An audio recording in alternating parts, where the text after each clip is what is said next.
Welcome to Native Bidaské, Native News Online's weekly spotlight on the people making news and leading change in Indian country.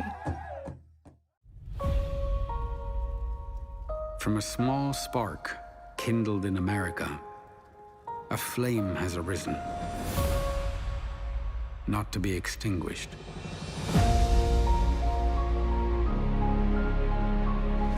We think about independence movements of the 20th century. You don't always recognize the fact that the United States actually started that. The American Revolutionary Movement served as a model for freedom from oppression. America is predicated on an idea that tells us who we are, where we came from, and what our forebears were willing to die for. Collins said no taxation without representation. The fear was, if we give in to this precedent, what will they do in the future? Crisis changes people. It gave different people different ideas about what they should be doing. It gave them a space to make this democracy real. The founders thought we can start over again. We can begin the world anew. The British objective is to suppress the rebellion, force them to acknowledge the authority of the king. Washington understands the war he's fighting. He doesn't have to win. He only has not to lose. He becomes quite eloquent in trying to persuade people we're all Americans. We see regiments with individuals who are not carrying arms, doing essential labor, including women. They are at the forefront of this movement. One of the most remarkable aspects is that you had such different places come together as one nation. It mushrooms into a global campaign that touches Europe and all parts of the world. It so excites us that we are the product of a revolutionary moment where the world turned upside down. To believe in America is to believe in possibility.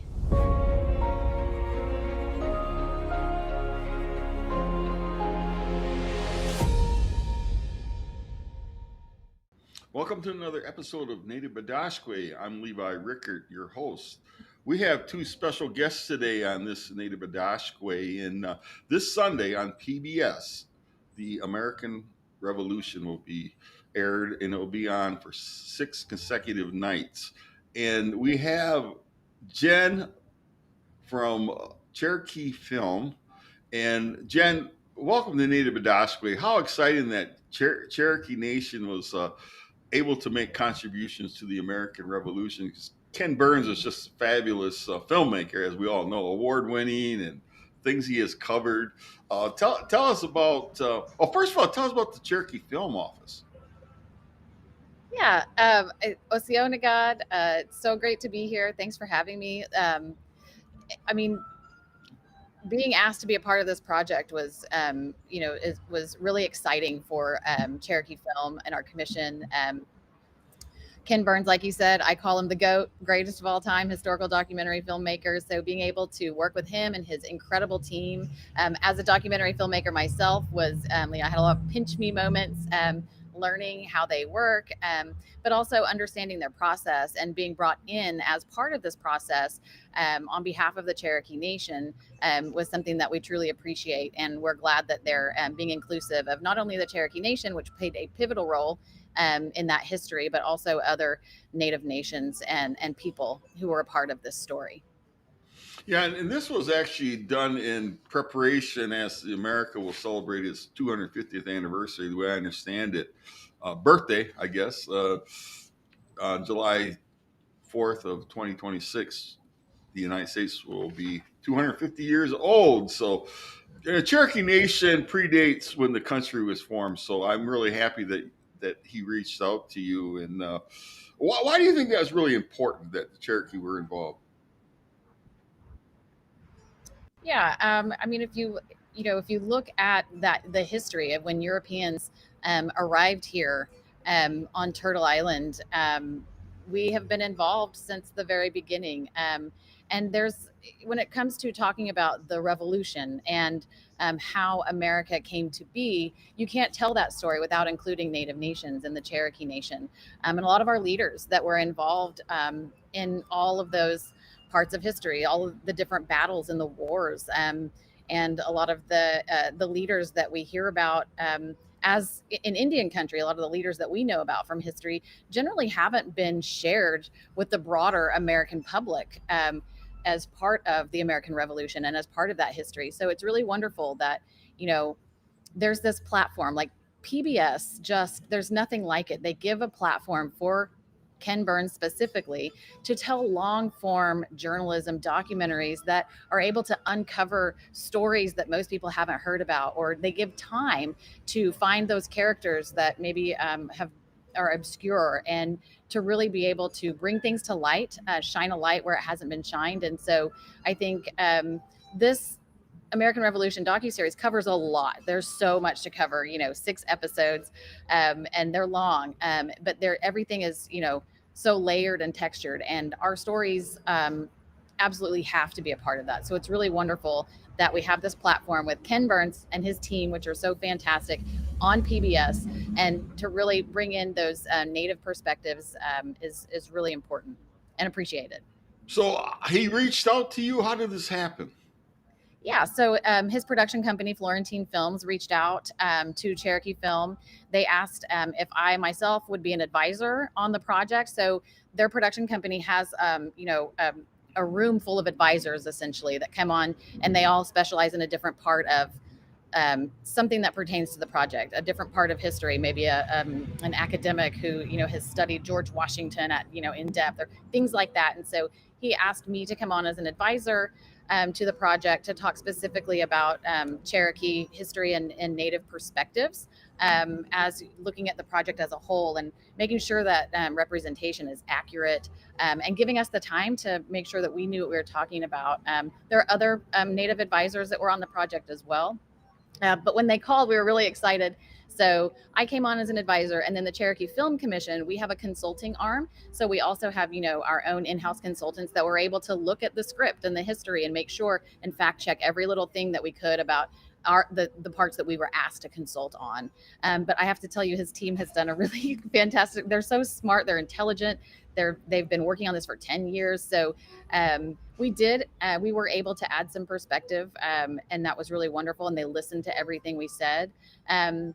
But also the other thing that they are doing is they're using they're licensing some video that Cherokee Film Productions has used in our docuseries, which they knew. And they knew about our docuseries, and they love our docuseries. And so they requested specific pieces of footage from our docuseries that will be used in the American Revolution as well.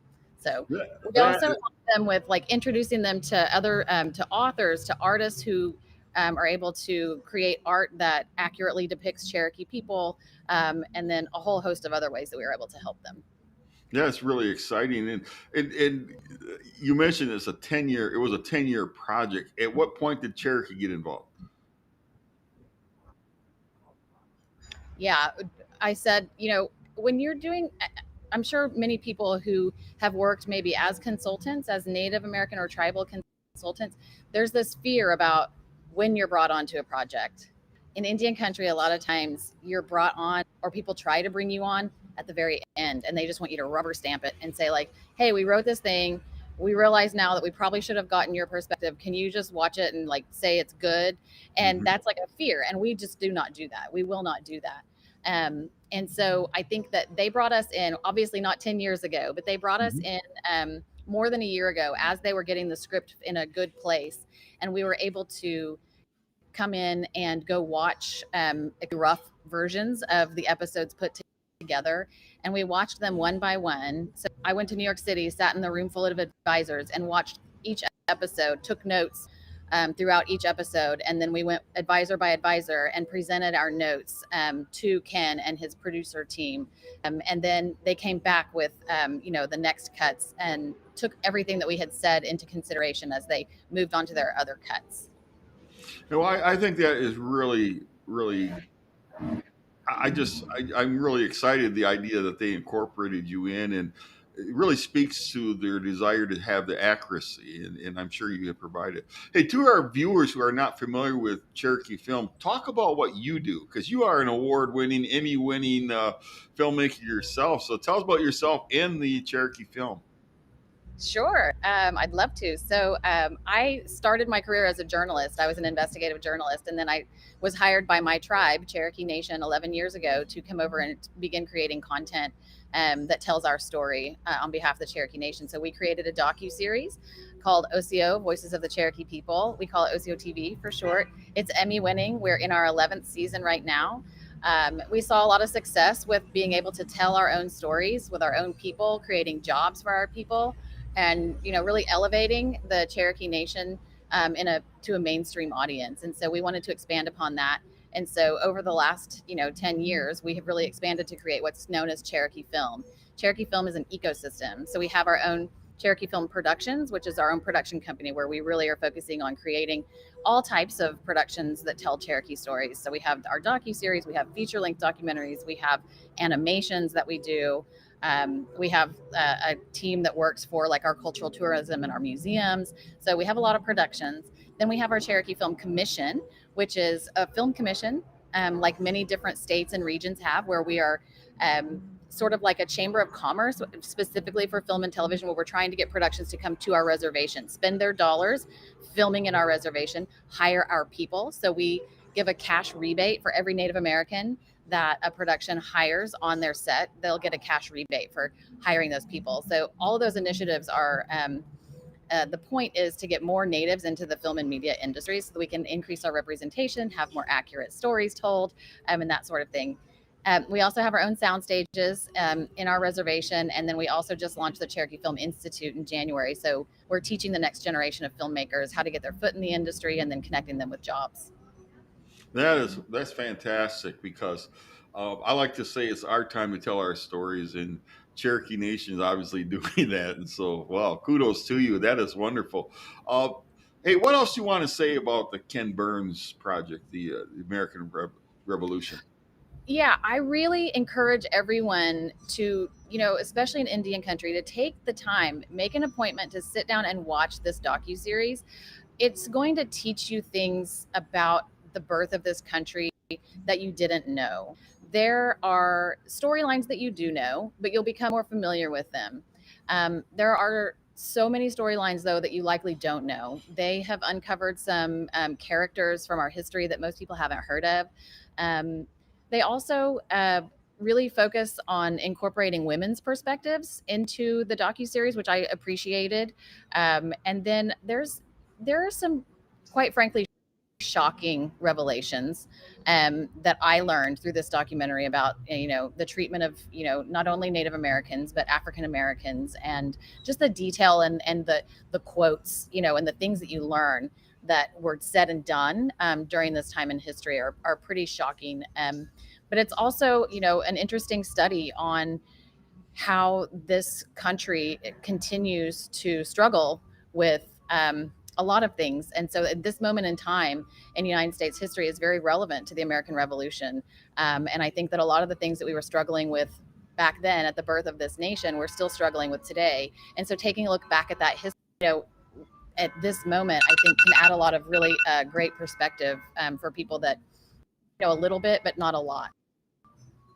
Yeah, and I think you're exactly right. There's such a pushback on the history, and without getting political, it's like they always want certain people only want to tell the good things that happen in America, but certainly as Native Americans, and not to get into 500 years of oppression, given everything that's going on now, it seems like there's almost a sanitation of history. I'm so happy that Ken Burns in this film is able to retain some of the things, because let's just be honest, everything hasn't been pleasant, but at the same time, we came out the other side, and hopefully we all work together now. And what are your comments about what's happening in current stages of affairs? Yeah, I mean, I also don't want to get political, but I will say it's I think it's really interesting to, learn about the history and how this country came to be, specifically as it pertains to our America's relationship with tribes. And it's a very complicated and complex history, we know. And at one point we're friends with the Americans, and the next we're enemies with the Americans. And learning about all of that, and the difficult choices that we were forced to make, I think is really it's a really important part of our history. So there's also some storylines, like Dragging Canoe as a character in this docuseries, that we in the Cherokee Nation are very familiar with. Nancy Ward, also known as Nanyihi, is also mentioned in this docuseries.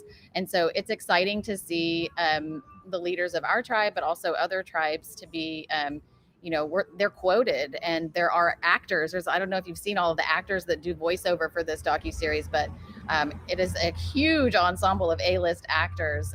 So that's very exciting.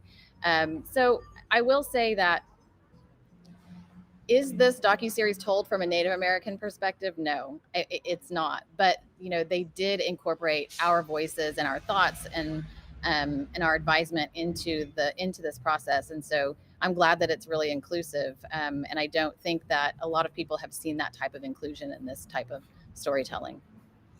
Well, thank you very much, Jen, for your input. And we're going to hear from Ken Burns. So thank you very much. Thank you, Wado. Welcome to Native Bidaské, Ken Burns. And you have a very exciting documentary coming out this Sunday. It's going to be on PBS, The American Revolution. Tell us about that. Well, I've been working on it for nearly 10 years. It's co-directed by my longtime collaborator, Sarah Botstein and David Schmidt. And we just wanted to tell a more complicated version of our founding story. Most of what we know about the American Revolution has been sort of sanitized and very superficial. It's only essentially great men in in Philadelphia thinking great thoughts. And while those great thoughts are important, there's many, many other stories. And one of the most important is this was a very violent revolution. Wasn't just us against Britain, but us against many people that were loyalists. It's also a civil war, and it's also a global war. And it's the fourth global war for the prize of North America. And when you say prize, what you mean is the land.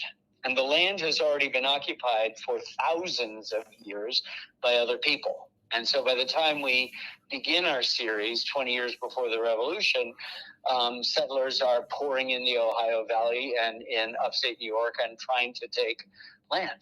And I think that most school kids would get an A on their paper if they said the causes of the revolution were taxation without representation. But in point of fact, the central story is the taking of Native American land. And we say that at the very beginning. We center the opening prologue is all about Kanasatega and the spokesman for the Six Nations. And we talk about the Haudenosaunee and how that Iroquois Confederacy inspired Franklin to think that maybe the 13 colonies could unite at all. It didn't work out then, but 20 years later, it would be, part of the reason why the United States came together, but of course, at the expense of the Haudenosaunee, as well as all the other Native nations. I mean, they didn't meet in Philadelphia in what was called the Eastern Seaboard Congress. They didn't name George Washington the head of the Eastern Seaboard Army. They called it the Continental Congress and the Continental Army. They knew exactly where they wanted to go. And part of the revolution is understanding that, understanding the role of women, understanding the role of the 500,000 enslaved and free Black people who lived among the 3 million colonists, as well as the Native peoples who had assimilated or coexisted within the borders of those colonies that had once themselves been Native American land. And so we treat Native peoples not as a single they, but a variety of countries, nations as distinct as, say, France is from Prussia, or Belgium is from the Netherlands, or Virginia is from Massachusetts, and have tried to, and certainly Jen has helped us so much with the understanding of the intricacies, particularly with regard, but not limited to, the Cherokee situation in the Southeast. And so this is something that takes up at least one, sometimes two, sometimes three chapters of every one of the six episodes. So we've tried to understand a story, and many stories that just haven't been told, and included in a much more complicated and I think much more interesting and certainly much more factual history of the American Revolution. That, in a nutshell, is our 12-hour, six-part series that will begin broadcasting Sunday and streaming for free on Sunday. Wonderful. And why did you feel it was essential to center Indigenous nations and their perspectives, not just include them in the American Revolution? Well, I think that's the problem. Sometimes we just have those token gestures, as if they say about a very dry martini, all you need is to just move the label of the vermouth bottle next to the gin. It just doesn't work for me. As a boy, my father was an anthropologist, and as a boy, I had a map of the United States over my head, and while it had very faint dots outlining the political divisions of the 48 states that were then the United States before Alaska and Hawaii came in, it was really filled with the 300 plus nations that occupied that. So I grew up as the son of an anthropologist, understanding that things just didn't happen the second the Mayflower arrived or before that Jamestown, but a much more complicated and in many cases tragic story. And I've represented that in films about the West, films about Lewis and Clark, films about the national parks, and films most recently about the American buffalo. And it's always important to center all the scholarship that's available. And what we benefited from in the last 50 years since the bicentennial is an enormous amount of new scholarship about the American Revolution that permits us with confidence to not just add on or to pay lip service to, but to fully integrate a Native American narrative with the larger narrative, or the smaller, I guess you could call it, narrative of the 13 colonies and enslaved people and free blacks and women, who are, of course, a majority of the population, but who had little to show once the revolution was over, but were essential to its success. And, you know, it's just a much more interesting story when it tells that, and I'm interested in interesting stories. Yeah, and with the 250th anniversary approaching, what's the main message you really want to convey? Were you trying to convey in the American Revolution? Yeah, well, we don't have, we started this 10 years ago. Barack Obama still had 13 months to go in his presidency. So a lot of American water under the bridge for everybody concerned. But we've always wanted to tell a story that would bring in everybody. We're not interested in scoring political points. We're interested in telling what actually happened. And many Native peoples joined the British. They saw that as a way to forestall the colonial advance. Any choice they made was going to be, because if the Britons had prevailed, they'd come and take the land themselves. And if somehow the British had lost in the 7 Years' War, what we call the French and Indian War, the French would have done the same thing. The prize of North America is the prize of North America, its land, and that means moving aside the native peoples that had existed there for centuries. So we just felt that as we suddenly realized, oh my goodness, this is going to come out close to the 250th, and nobody was planning for that at that time. And then suddenly the plans came along, and now I'm really happy that we're coming out, 9 months before the July 4th, 250th of the anniversary of the signing of the Declaration, so that we can have a much more serious and much more nuanced and much more inclusive story of what actually took place, so that we're not drowning in fife and drum treacle and kind of the sentimentalizing of it, and making it just, again, about big ideas in Philadelphia. They're there, and they can't go out. They are among the most powerful ideas about human aspiration that we know. But at the same time, we're a nation born in violence, And you can't tell the story without being accurate about that violence and the cost of it. There are winners and there are losers. And obviously, the United States, the new United States, is the winner, making a territory after the Treaty of Paris that is greater than Britain, France, and Spain combined in area, but it's now pushed Native peoples, or essentially told Native peoples they need to be on the other side of the Mississippi.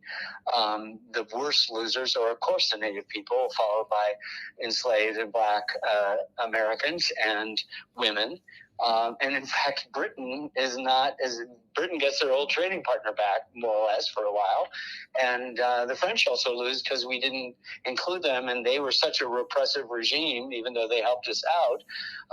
People rose up in defiant rebellion, copying our rebellion in a very bloody and not so fruitful revolution. So I think understanding the revolution in the context of very intimate decisions at a village to village level, person to person, family to family level, but also as a kind of revolution of ideas, but a bloody revolution and a bloody civil war, and this global war is the only way to go.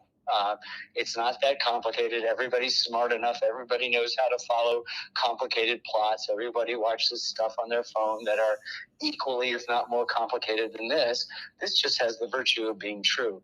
And you can't say that about a story about the American Revolution if you don't include the Native American dynamics of it. It's their land. Well, thank you so much for including the Native Americans. And you mentioned some tribal nations sided with the British. I happen to be Potawatomi. In James Clifton, in his book, The Potawatomi, writes about how, had it not been for a snowstorm that happened in Pennsylvania, the British may have overtaken Washington. And so I was thinking about that. It's like There are so many times when weather and distance plays a decision. When the British were about to wrap Washington up and capture him in Brooklyn Heights after he had made a tactical mistake and left his left flank exposed in the Battle of Long Island, a fog came in and he was able to remove all his troops to Manhattan under the cover of fog. Of course, he attacks the British garrison in the middle of a snowstorm at Trenton, and everybody's taken by surprise. Weather's a big thing. At Germantown, a big fog came in, combined with the smoke of the battle, and the Americans who were winning thought that the firing they heard behind us in one lone house that the British occupied, and everybody advised Washington to go around it, except Henry Knox, his artillery guy, and said, no, don't leave a castle in your rear. And so people got disoriented in the fog and thought the enemy had surrounded them, as they had done at Long Island and Brandywine a few weeks earlier. And what was a sure victory, maybe driving the British all the way into Philadelphia, turns into a rout. And of course, they've got their disastrous winter at Valley Forge, which became for a time the 5th largest city, speaking 10 or 15 languages, including many Native American tongues, as well as many African tongues, and French and Dutch and Scottish and Irish, in addition to English and German. I mean, the story is much more interesting when you include everybody in it. Yes. Well, and thank you very much for including Native Americans, as I said. Can I say that? That's the second or third time you thank me. I need to thank you. Okay. I need to thank Jennifer for helping us get it right. Jennifer is spectacular. Yes. We have to do this. It's our privilege. It's not. It seems ridiculous that we have to thank us for telling what actually happened. It's our obligation to tell the story. And so we are so grateful that various tribes had helped us do this as we were working on it, and could refine us where we were getting things wrong or overemphasizing this or not doing it. There's some things that Jen knows that we did in the last weeks of editing that did not over-privilege a particular quote, but used it in a way that made it much more bittersweet, as it should be, and not somehow a triumphant ending. I think, Jen, you can talk about the way you helped us not make the traditional mistakes, and how much our thanks go out to you rather than the other way around. Well, that's very kind. Thank you. And I really do think that Ken and his production team, that is really the way that they saw everything. It's like they're really being inclusive of Native Americans because it's the truth.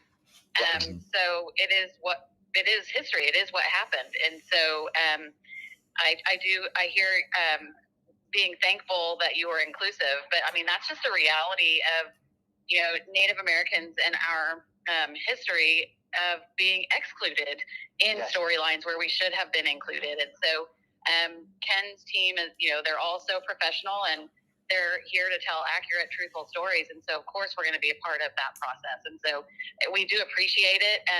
But it is, we are part of the story. And I'm glad also that sometimes when people include us in their storytelling, they include us on a surface level and don't actually listen to what we say. And that is something that your team was able to do, is to really listen to what we said and make those, changes based off of that advice. So that was great. I'm so happy to hear that. I think from the very beginning of the film, as we center the Native American experience in this story, and I think all throughout, treating, we say very early on that was a clash between Englishmen became a bloody war that included more than 24 nations, European as well as Native American. And we framed it that way so that we were putting those Native nations on equal footing with the European powers. Because I think there is this essential bias that all Native Americans are the same and they live in teepees and, this is it. They're nomadic and don't really care about the land. And it's the exact opposite. There's some places in upstate New York where if you went into a settlement, you would see clapboard houses and panes of glass. And until you saw an inhabitant, you wouldn't have any idea whether this was a European settlement or a pre-existing Native American settlement.